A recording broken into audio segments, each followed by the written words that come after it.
What is up, my friends and fellow BusyBees? Welcome back to the Furniture Refinisher's Guide to the Home Depot series. This is episode 2, so if you missed last week's episode, head on back because I talked about 3 different service offerings and products that the Home Depot offers that you may not be aware of that can help get you and your skill set to where you're trying to take it for your furniture refinishing hobby or side business.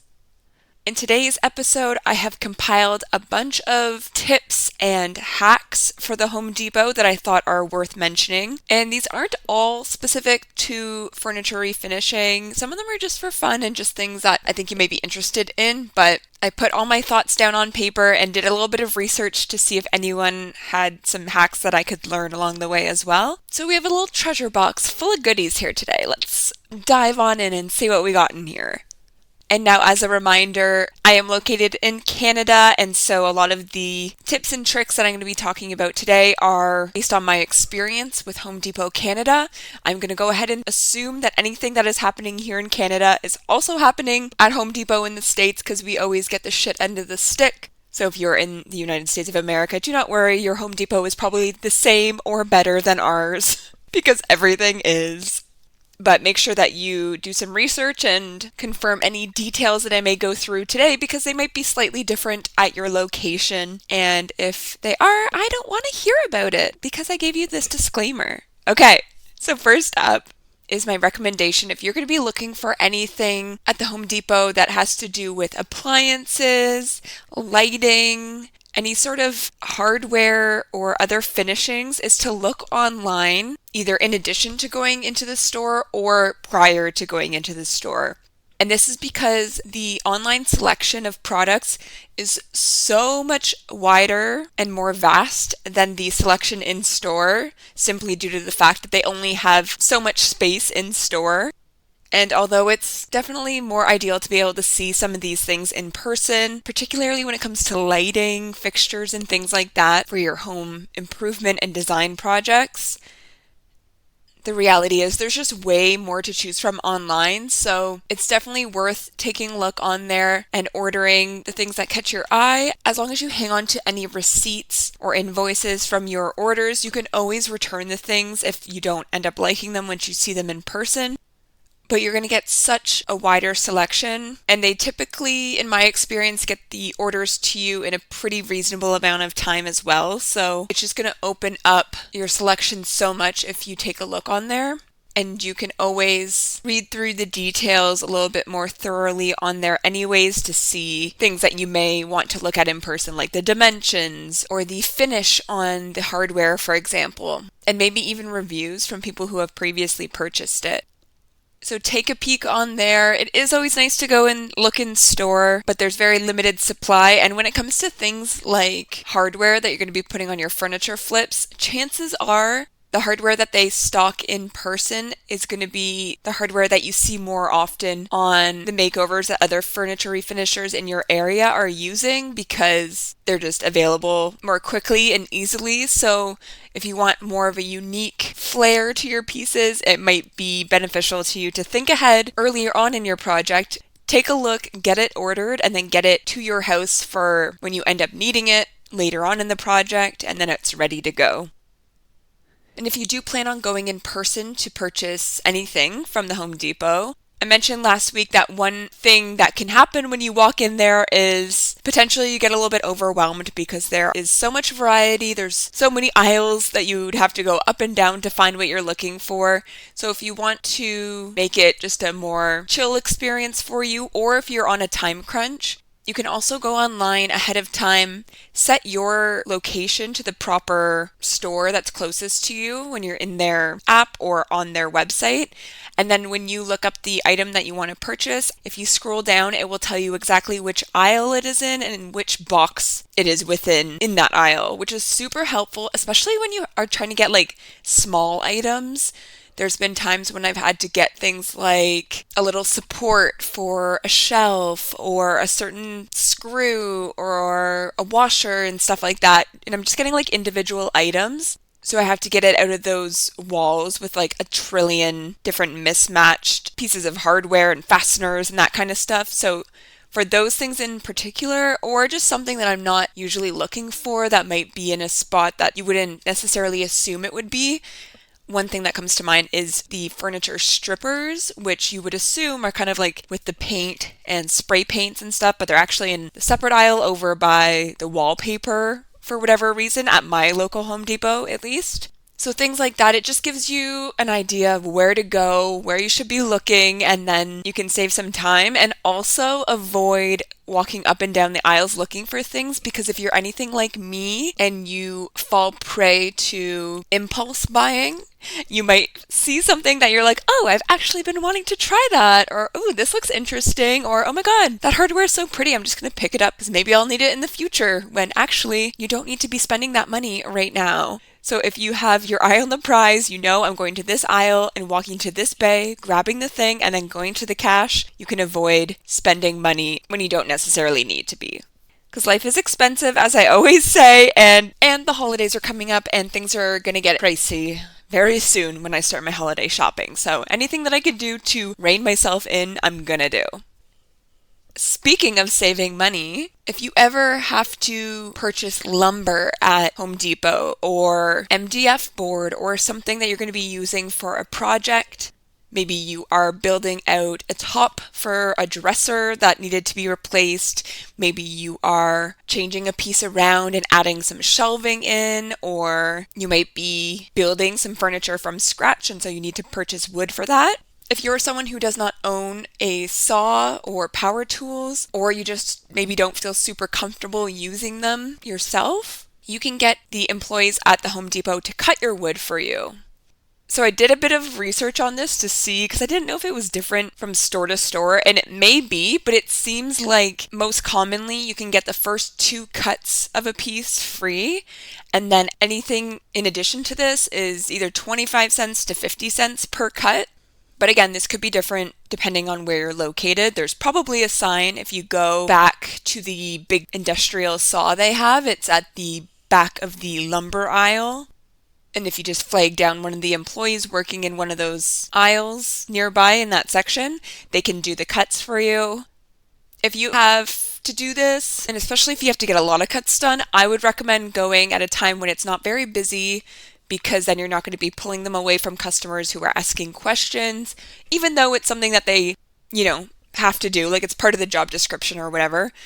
I think it's just nice to be aware of that kind of stuff and go in those off times when they're not super busy. And as well, if you have to do more than 2 cuts and it's not super busy and you're being polite and kind to the employee, they might look the other way when it comes to charging for those additional cuts. So keep that in mind. But this is definitely a great option. I usually utilize this option when I'm purchasing wood from there, because although I have saws that I can pull out and I can mark my lines and I can cut it myself, they can get it done in like 13 seconds, and I always recommend double checking to make sure that they got the correct measurements. But if you go in with your game plan of what you need to do to your piece and you have the dimensions already written out and you can just tell them what you need, get them to go zip, zip, and then it's done. It's just so much easier to be able to move on to the next step once you get home and into your workshop. So keep that in mind as an option as well. And in addition to wood and lumber, they can also cut electrical wire, rope, chains, wire shelving, and window blinds, just as an aside. And when it comes to their paint section, I have 2 tips that you may or may not be aware of. The first one being when you are purchasing a primer. Typically, if you're purchasing a primer, it's going to either be stark white, or if you buy certain types or certain brands, it might be clear. And if you're going to be going in and painting with a dark color after you prime the piece, I always recommend tinting your primer. So if, I'm painting over a light color, or I guess regardless of what color I'm going to be painting over, when I put the primer on, if it is stark white, the piece is now going to be stark white, and it's going to take multiple layers of paint and product used in order to get it to that dark color that I'm planning on painting it, whether it's a black, or if it's me, probably a navy blue, because it's like my favorite color ever to do on furniture. And so that can end up using up a lot of product, especially with paints that are specific to furniture. They're not cheap. So in order to cut that down, I like to tint my primer darker. One way you can do that is by putting a dollop of the dark paint color into a portion of the primer, mixing that in, and then you have that much less work to do to get the piece to that dark color. But another option you can do is to tint the whole can of primer, and you can have them do that at the paint desk, assuming that you buy the primer from Home Depot. So take it up to them if you have a color swatch of what you want it tinted to, or if you just want it, black or whatever. They could probably just pull from a popular color and use that code. Which brings me to my next point, which is that they can tint your paint to any color, regardless of if it is a Behr or one of their other brand specific colors that are on their color wall there at the side of the paint station. So a lot of the times they have colors there that work great. I recommend taking a look through them because there are plenty of colors that I've used on pieces and in my own home, particularly from the Behr collection. I find they're really good at staying up with the trends and having really nice, rich colors. But if you are trying to match another color that's already in your home, for example, or you just found one that you really loved from like Benjamin Moore or Sherwin-Williams or something, as long as you get that paint code, so like, I don't even know off the top of my head how long they are, but like J05P or something, like the color paint code that comes with it after a number sign or hashtag, then they can recreate that color in the paint that you purchased from the Home Depot. Alternatively, if you have a paint swatch from it, they can also color match it. So when we moved into our home here where I currently live, one of the back walls of our dining room that goes to the exterior of the house ended up getting a bit of a leak from something happening in the roof. And so we had to re-drywall or like patch the drywall and then repaint that wall. And the owners hadn't left any paint that they had used for that wall, unfortunately, in the basement. They left some other ones. But what I did was just got a little paint chip off of the edge of the wall. Basically, I took the light switch off and then took a little chip from underneath where the light switch was covering. And I brought that in and it was the size, like less than the size of a penny. And who remembers pennies? RIP. And they were able to perfectly color match the paint that I purchased to that, and we were able to paint over it, and it looks perfect. You wouldn't know the difference. So either have that paint code or a little paint swatch available for them to color match, and they can do that at the paint section at your local Home Depot. And remember to grab some of those stir sticks on your way out. Yes, they are free. Okay, so the next section of tips, it's not necessarily furniture refinishing specific, but because I know you're my people, I'm thinking you might also be plant people.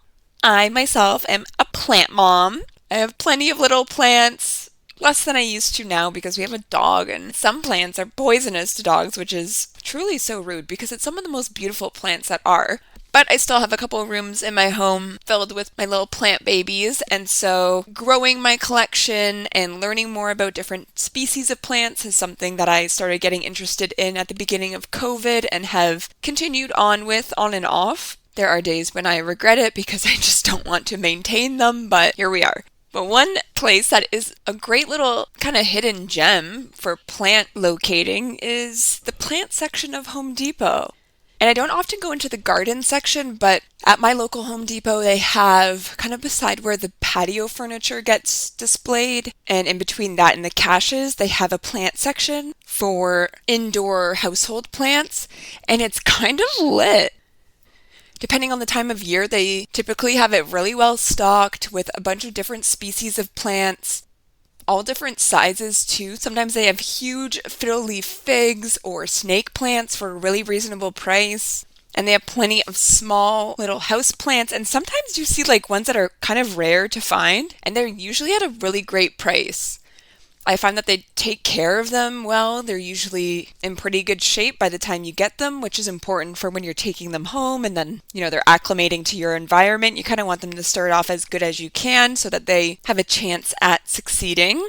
And they also have different little pots and stuff that you can grab there if you need them as well. Those are like less cheap, but still some cute ones there every now and then. And what you may not know is that all of Home Depot's trees, perennials, and houseplants and shrubs have a 1-year guarantee. So if you bring one home and it dies within that time, as long as you still have your receipt, you can bring it back and return it. Even if it was like planted in the ground and then it died, you can dig it up and return it as long as you have that receipt. So keep that in mind for houseplants because like I said, sometimes when they come to your environment, it just wasn't meant to be, and something about the jostling that they got on the way home or the temperature, humidity difference, or whatever it may be, maybe you just don't really have a green thumb, doesn't allow it to live, so if they die within that time, you can bring it back and get your money back and either try again or just give up on that dream. And now I have some other hacks when it comes to prices of things, their sales, and that kind of stuff. So clearance items are a great thing to keep in mind to take a look at. I always talk about this when I am letting people know what I would recommend purchasing as their start out tools for furniture refinishing. Things like an electric sander and stuff like that. I always tell people to take a look at the clearance section online and in store at their Home Depot or hardware store because they often have these and they're for like a really good discount. And so I found out doing some research that clearance items are local to the individual stores. So it's different from store to store. So if you're on the lookout for something in particular and you have a few locations that are near you, it might make sense to do some trips to each of them to see if there's anything in that clearance section that you may be on the lookout for. And once they are marked in that clearance section, they go down in price every week, allegedly. This is information I found online, so grain of salt. But apparently, when there is a clearance price on an item, so those yellow tags, and it ends in a 6, that means it's going to get discounted again 6 weeks after it gets marked down. And if you take a look for those yellow price tags that end in a 3, that's the cheapest price that an item will ever go, and it will be gone 3 weeks after it's marked down. So it will be put at that price that ends in a 3, and then left for sale for 3 weeks. After that, if it has not sold, it will be essentially thrown out, because that's the world we live in. But keep an eye on it if you go back every now and then. Some people might also be keeping an eye on it, so don't leave it for too long if you're trying to wait till it has been up there for 6 weeks because you know it's going to go down further. Someone else may be looking at the same thing and snatch it before you get it, so just keep that in mind. And when it comes to pricing, they have their price guarantee, which is also a good thing to keep in mind.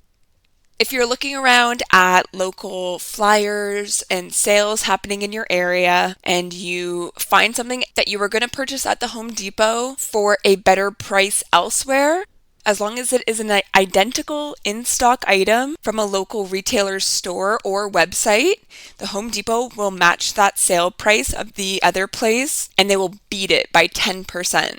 So if Lowe's or another home hardware store or Canadian Tire or something like that has an item that is the same exact item that is currently in stock and it's a sale that's in store or on their website, you can save 10% off of that if you bring the flyer or whatever it is on your phone to the Home Depot, get the item there for 10% less than it was going to be on sale at the other place, which is such a good hack to save some money. And now, if you find a current lower price on an identical in-stock item from a Canadian online-only retailer's website, so something like Amazon, they will only price match that item. They're not eligible for the 10% discount, but that could make the difference of you having to wait for the item to come and be delivered to you from that online retailer or something like that. So it could still be worthwhile to do. There are some exclusions, so make sure you go online and read about their price guarantee, which the details are listed on their website. But that is a great thing to keep in mind if you are someone who looks at the sales like I always do. And when it comes to saving money, I found another thing online that may be US only. I didn't personally try this out, and I don't recall what I ended up getting when I signed up for some of these things myself. But these are the coupons that someone had compiled online that you get for different actions that you take to get into the Home Depot's universe. So if you sign up for the Home Depot email alerts, you get a $5 off $50 purchase coupon. If you sign up for the Home Depot text alerts, you get a $5 off a $50 purchase coupon. If you join the Home Depot Garden Club, you get the same $5 off $50 coupon. And if you complete a virtual Home Depot workshop, apparently you earn a 15% off coupon. So that could be worthwhile to do. I am very much someone who is willing to provide my email or phone number to get a certain percentage off. I usually just unsubscribe immediately unless it's something that I know that I'll want updates in my promotions folder to come through as I move forward in life. But, anything for a deal, honestly. Have my information. I don't care. So if you're the same, give those a try and you can save a few bucks off of your purchase.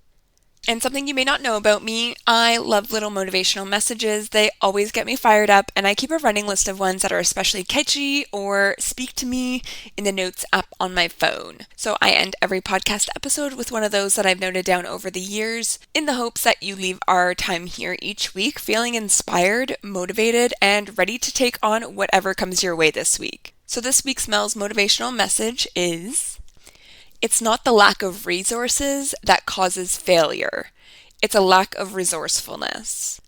And that is from Tony Robbins, who is a self-help motivational speaker and has about 1 million other titles by now. You probably heard of him.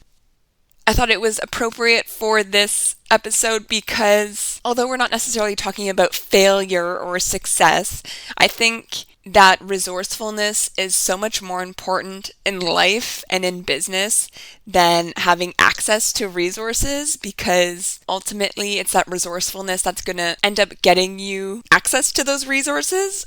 You're able to utilize things like these coupons, these price guarantees, the clearance sections, and things like that. That's the way that I have been able to accumulate tools that I have, the items that I get. I'm very deliberate with these kinds of things in my business and for our home and stuff like that, because I'm self-employed, and while that is an amazing, very freeing way to live my life, I'm not making millions refinishing furniture. I hope I've made that abundantly clear. If that has been an assumption that anybody has had, let me just nip that in the bud right now. I do not make millions and millions of dollars or hundreds and hundreds of thousands of dollars doing this work.